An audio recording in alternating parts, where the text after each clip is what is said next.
मेरे प्यारे विद्यार्थियों, आप सभी को शुभकामनाएं हैं मेरी ओर से कि आप जिस उद्देश्य के साथ तैयारी कर रहे हैं उस उद्देश्य में, उस लक्ष्य में आप सभी को सफलता प्राप्त हो। पहला क्वेश्चन जनरल स्टडी का देखते हैं। संविधान की 12वीं अनुसूची किससे रिलेटेड है? तो संविधान की 12वीं अनुसूची नगर निकाय से संबंधित है। 12वीं अनुसूची किससे संबंधित है? नगर निकाय से संबंधित है। सेकंड क्वेश्चन है, भारत का जो सॉलिसिटर जनरल होता है वो कौन होता है? तो सॉलिसिटर जो जनरल होता है वो एक विधि सलाहकार या न्यायिक सलाहकार होता है। संविधान के अनुच्छेद 19 में क्या प्रावधान किया गया है? संविधान के अनुच्छेद 19 में अस्पृश्यता निषेध का प्रावधान किया गया है। संविधान के अनुच्छेद 19 में अस्पृश्यता निषेध का प्रावधान किया गया है।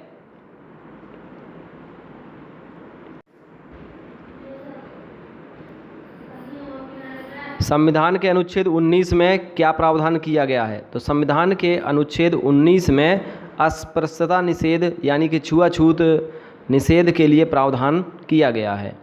अनुच्छेद 331 के अनुसार जो राष्ट्रपति है वो 2 आंग्ल भारतीय समुदाय के लोगों को लोकसभा में मनोनीत कर सकता है। तो क्वेश्चन ये बनता है किस अनुच्छेद के अंतर्गत राष्ट्रपति 2 आंग्ल भारतीयों को लोकसभा में मनोनीत कर सकता है? अनुच्छेद 331 मोस्ट इम्पॉर्टेंट क्वेश्चन है। और कितने आंग्ल भारतीयों को? ओनली 2 आंग्ल भारतीयों को। लोक लेखा समिति की बैठकों में कौन भाग लेता है? तो लोक लेखा समिति की बैठकों में CAG भाग लेता है, यानी कि नियंत्रक एवं महालेखा परीक्षक भाग लेता है। लोक निधि का अभिभाव यानी कि लोक निधि का जो गार्जियन होता है वो कौन होता है? नियंत्रक एवं महालेखा परीक्षक। राज्यसभा का सभापति कौन होता है? राज्यसभा का सभापति उपराष्ट्रपति होता है। राज्यसभा का सभापति कौन होता है? उपराष्ट्रपति होता है। भारत का राष्ट्रपति अपना त्यागपत्र उपराष्ट्रपति को संबोधित करके देते हैं। अब क्वेश्चन इसमें बनता है कि भारत का राष्ट्रपति अपना त्यागपत्र किसे संबोधित करके देता है? तो भारत का राष्ट्रपति किसको देता है? उपराष्ट्रपति को। अगला क्वेश्चन है, भारत के राष्ट्रपति लोकसभा, राज्यसभा और राज्यों की विधानसभाओं के निर्वाचित सदस्यों द्वारा चुने जाते हैं। भारत के राष्ट्रपति कैसे चुने जाते हैं? लोकसभा, राज्यसभा और राज्यों की विधानसभाओं के निर्वाचित सदस्य के द्वारा चुने जाते हैं। और जो भारत का उपराष्ट्रपति होता है वो संसद के केवल दोनों सदनों के सदस्यों द्वारा चुने जाते हैं, चाहे वो निर्वाचित हों चाहे मनोनीत हों, दोनों प्रकार के सदस्यों द्वारा चुना जाता है। इसमें केवल राष्ट्रपति के चुनाव में केवल निर्वाचित सदस्य भाग लेते हैं, मनोनीत सदस्य इसमें भाग नहीं लेते। भारत में जो राष्ट्रपति का चुनाव है किस विधि के द्वारा किया जाता है? एकल संक्रमणीय मत प्रणाली के द्वारा किया जाता है। ठीक है। मंत्रिपरिषद किसके प्रति सामूहिक रूप से उत्तरदायी होती है? तो मंत्रिपरिषद लोकसभा के प्रति सामूहिक रूप से उत्तरदायी होती है। मंत्रिपरिषद किससे मिलकर बनी होती है? प्रधानमंत्री, कैबिनेट मंत्री, राज्य मंत्री, उपमंत्री, इनसे मिल करके मंत्रिपरिषद बनी होती है, यानी कि मंत्रिपरिषद का आकार बड़ा होता है। और मंत्रिमंडल में केवल कैबिनेट मंत्री शामिल होते हैं, जबकि मंत्रिपरिषद में कैबिनेट मंत्री, प्रधानमंत्री, राज्य मंत्री, उपमंत्री ये सब शामिल होते हैं। प्रधानमंत्री की नियुक्ति कौन करता है? प्रधानमंत्री की नियुक्ति राष्ट्रपति करता है। प्रधानमंत्री की नियुक्ति कौन करते हैं? राष्ट्रपति महोदय करते हैं। भारत में किस प्रकार की प्रणाली अपनाई गई है? भारत में संसदीय शासन प्रणाली अपनाई गई है। भारत में उपराष्ट्रपति का चुनाव किसके द्वारा किया जाता है? संसद के दोनों सदनों के सदस्यों के द्वारा किया जाता है। भारत के उपराष्ट्रपति को शपथ कौन दिलाता है? भारत के उपराष्ट्रपति को शपथ राष्ट्रपति महोदय दिलाते हैं। भारत के उपराष्ट्रपति को शपथ राष्ट्रपति, महामहिम राष्ट्रपति दिलाते हैं। राष्ट्रपति के द्वारा राष्ट्रपति के द्वारा किस आधार पर राष्ट्रीय आपात घोषित किया जाता है? एक तो है युद्ध की स्थिति हो, बाह्य आक्रमण हो, या सशस्त्र विद्रोह है, सेनाओं के बीच विद्रोह की स्थिति हो जाए तो आपातकाल घोषित किया जा सकता है। और कौन सा आपातकाल? राष्ट्रीय आपात। अगला क्वेश्चन है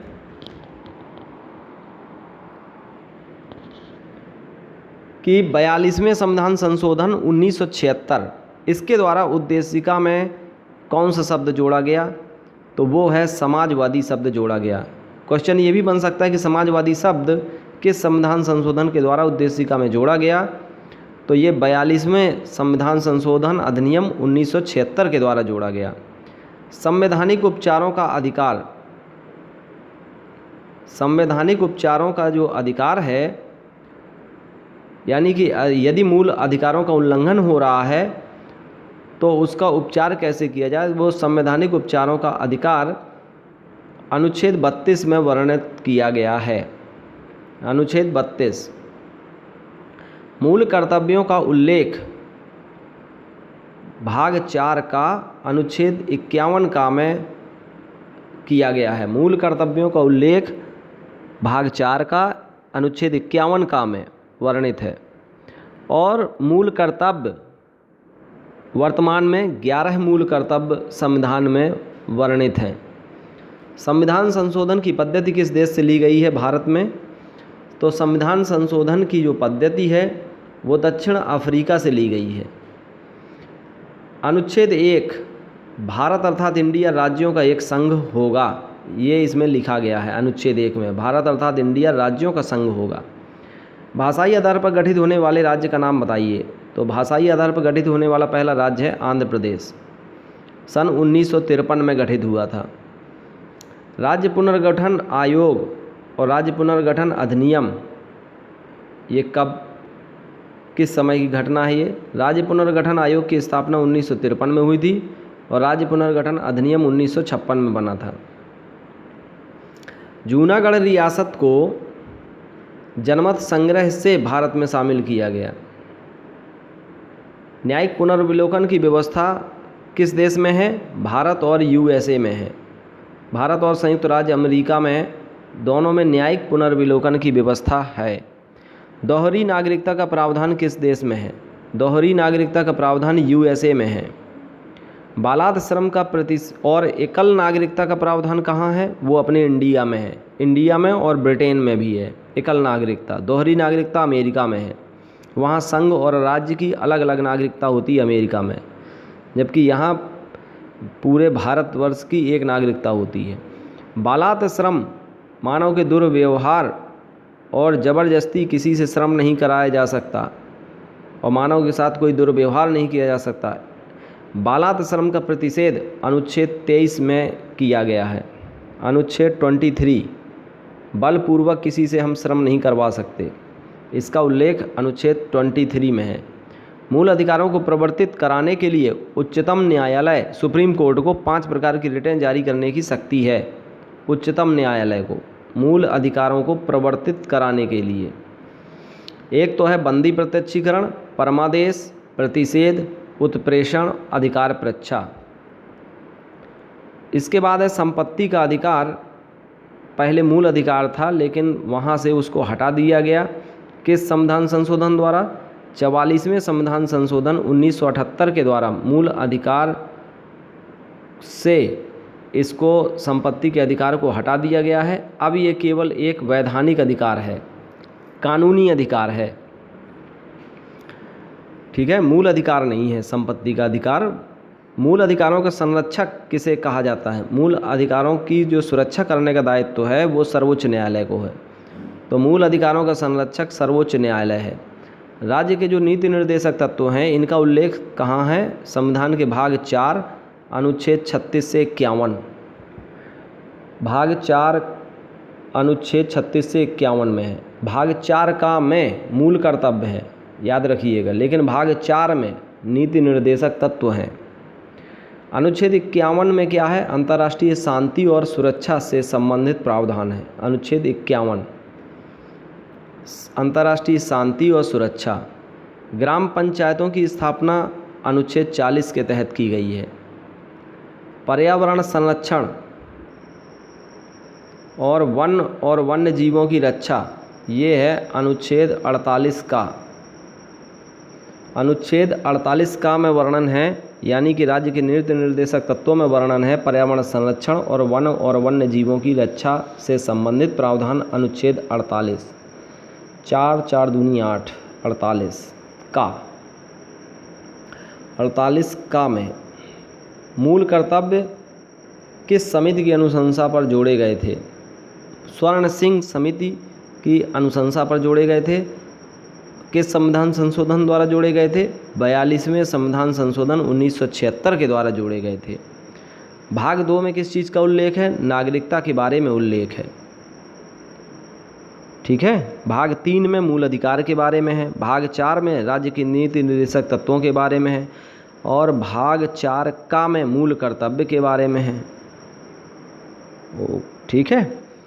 तो आज के इस वीडियो में वेरी इंपॉर्टेंट जनरल स्टडी के वेरी इंपॉर्टेंट क्वेश्चन को हमने अध्ययन किया। जो भी विद्यार्थी इस चैनल पर नए हैं वे चैनल को सब्सक्राइब कर लीजिए और अपने दोस्तों को भी शेयर कर दीजिए। YouTube channel wifi exam IQ। सभी विद्यार्थियों से अनुरोध है कि वे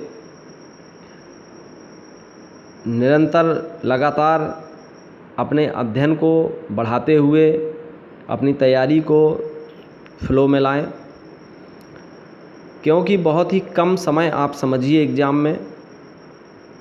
अभी से आप अगर बिल्कुल कम से कम आप 6 घंटे अगर तैयारी कर रहे हैं SSC एग्ज़ाम की, तो आप निश्चित रूप से सफलता प्राप्त करेंगे। ठीक है। एक तो पहले तो हमें पूरा सिलेबस कंप्लीट होना चाहिए, फिर इसके बाद प्रैक्टिस सेट भी हमें रोज़ सॉल्व करने हैं। प्रैक्टिस सेट तभी आप सॉल्व कर पाएंगे जब आपको पूरा सिलेबस आपको कंप्लीट होगा। ठीक है। ये ध्यान रखिएगा। मेरी सभी को शुभकामनाएं हैं। देखिए, अंग्रेजी के भी वीडियो अपलोड हो रहे हैं हमारे इस चैनल पर, और मैथमेटिक्स के और जनरल स्टडी के और रीजनिंग के। यही 4 पोर्शन आपके SSC एग्ज़ाम Tier 1 में पूछे जाने हैं। तो CGL एग्ज़ाम को बहुत सीरियस लीजिए आप। वैकेंसी भी बहुत ज़्यादा है। सफलता निश्चित मिलेगी। धैर्य बनाए रखिए और पढ़ाई निरंतर जारी रखिए। Thank you.